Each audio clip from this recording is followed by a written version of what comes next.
Kaya na ba kayong magdakop ng baki, lutuin at i-food trip dito sa amin? Kaya tara samahan nyo kami. What's up sa inyo guys? For today's video, hindi makakasama si Ivy dahil pupunta kami ng Basakan. Mangunguha kami ng baki. At nagbawad pa nga kami ng supas na napakasarap. At tinandam na nga namin ang mga spot namin at nagluwa pa si Manoy ng lato-lato para magpa-warm up sa aming laro. At sa puntong ito ay ang mga kasama namin, nagandam na sila ng mga kagamitan nila. At ayan na, transition na tayo. At sa puntong ito ay dito na kami sa Basakan dahil mangunguha na kami ng baki. Ang video ito ay masisilan dahil dawang mga kumakain lang ng baki ang pinapanood dito. Kung hindi ka kumakain ng baki ay wag ka nang manood. I-skip mo na ang video na to. As you can see naman ay nakita na ni Dodo yung baki at dinakop niya na. Ayan na nga, nakawidan na nga ni Dodo yung baki na sobrang gwapo na baki at ilamban na nga niya dahil para mamatay yung baki. Ayan na nga, patay, balik yung katawan ng baki at nakikita nyo naman pinunit ni Dodo yan, nagbilangkat lang yung baki. At sa puntong ito ay nakakuha pa siya. Dito na naman kami sa Basakan. Ayan na nga, hinakop na nga ni Dodo ulit at ayan na nga, nakuha na nga niya. Sobrang dami talaga ng baki dito sa Basakan at sobrang sarap daw at tinuhog niya na nga yung baba para hindi na makabuhi. Ayan na nga pala yung kuha namin, 3 bisis na yung kuha namin. Mayroon talagang baki dito sa Basakan guys, kailangan mo lang tingnan. At yung iba nga nangangalabit na yung ibang baki dito kasi gusto na nilang magpahuli. To tell you honestly guys, ngayon lang talaga ako nakadakip ng baki at ngayon lang ako makakakain ito kaya titilawan natin tong baki na to kung masarap ba. At so ayun na nga, sobrang dami nga talaga namin dito manghuli ng baki. Sobrang bibo talaga dito sa Basakan. Pag tingin-tingin ka lang baka may has, mapaakan ka, patay ka dyan. Di lang mag 3 minuto, baka maraming kubra kasi dito. At sa puntong ito ay maraming huli si Dinis. Sobrang dami talaga, mga napo, kabuok. Nilagay na nga nila sa tuhugan para hindi na makabuhi kasi yung mga baki talaga dito medyo mga matatalino. Talagang tumatalon kahit di mo pinapatalon. Ay na nga, nahuli na nga ni Dodoy, binunon niya na nga. Bali ang katawan ng baki. Talagang magpapahilot yan at sobrang laki talaga ng baki. Parang si Rambo yung katawan ng baki na to. At so ay na nga, sobrang dami talaga ng baki. Magdahan-dahan ka lang dito kasi sobrang dami ng linta. Ay na nga, pinulit na nga nila yung mga baki. Sobrang dami talaga. Yung iba talaga matatalino, nagtatago lang sa lapok. At marami talagang nahuli namin dito.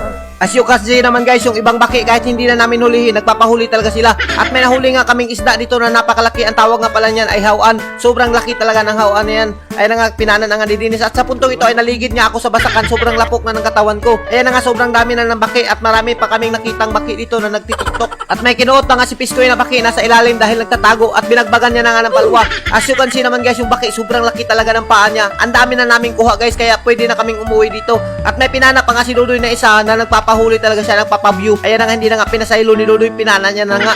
Walang awa talaga si Dudoy pagdating sa baki. Pagkatapos niyang panain, binunaw niya pa. Kawawa naman yung baki. At sa puntong ito, transition na tayo. Andito na tayo sa bahay dahil dito natin lulutuin yung baki. Sobrang dami talaga. Yung iba buhay pa, tumatalon pa. As you can see naman ang pupugi ng baki. At ganito nga pala yung pagluto ng baki. Kailangan mong balatan kasi hindi masarap yung balat. At ayun na nga, hiniwa na nga yung tinanggalan na nga ng tinain ni Dinis dahil medyo malansa yung tinain ng baki. Pasintabi lang po sa mga hindi kumakain dahil para lang tong video na to sa mga kumakain ng baki, yung mga nasasarapan dahil sobrang sarap daw to. At naghaling na nga kami at tinakang na nga namin yung init dahil magkakape kami. At sa puntong ito may nakabuhi pa na isa. Sobrang hinihingal na siya dahil ang layo na ng binaktas niya. Ayun na nga, hiniwa na nga ni Dinis ng maliliit. Tinanggalan na nga ng tiil at ang ulo na sobrang budlat talaga ng mata ng baki. Tinanggalan na nga yung mga kamay nila na sobrang dami at sinugba na nga yung hawa na nakuha nila dahil diyan isasagol sa baki. At naghiwa na nga ako ng malamaser, mga bumbay at yung mga luya at ahos. Dinukdok ko na dahil lalagyan talaga natin ng malamas yan kasi walang sarap yung baki pag hindi natin nilagyan. At sukansi naman guys, sobrang dami talaga ng kuha namin, binalatan na at lagyan na natin ng pinakamahiwagang sili. Ito talaga yung magdadala sa anghang ng baki. At tinakang na nga natin yung kaha na ginamit pa ni Rizal nung panahon pa ng hapon at nilagyan na nga natin ng oil. At sa puntong ito, nilagay ko na yung napakaraming ahos at yung bumbay sinunod ko na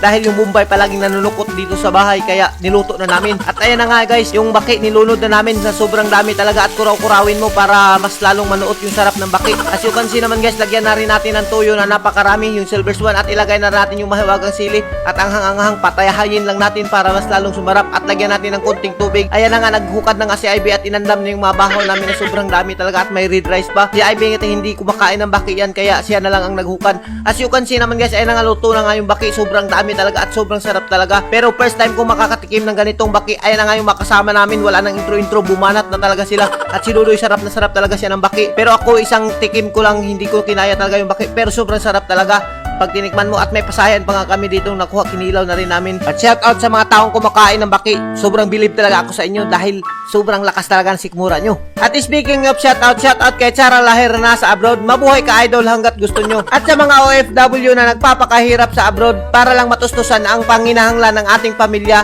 mabuhay kayo hanggat gusto nyo. Balang araw ay malulutas din natin ang mga problema natin. Tiwala lang sa Panginoon. Hanggang dito na lang kami. Maraming salamat at don't forget to share sa aming mga video para mas marami pa tayong food trip. And God bless you all!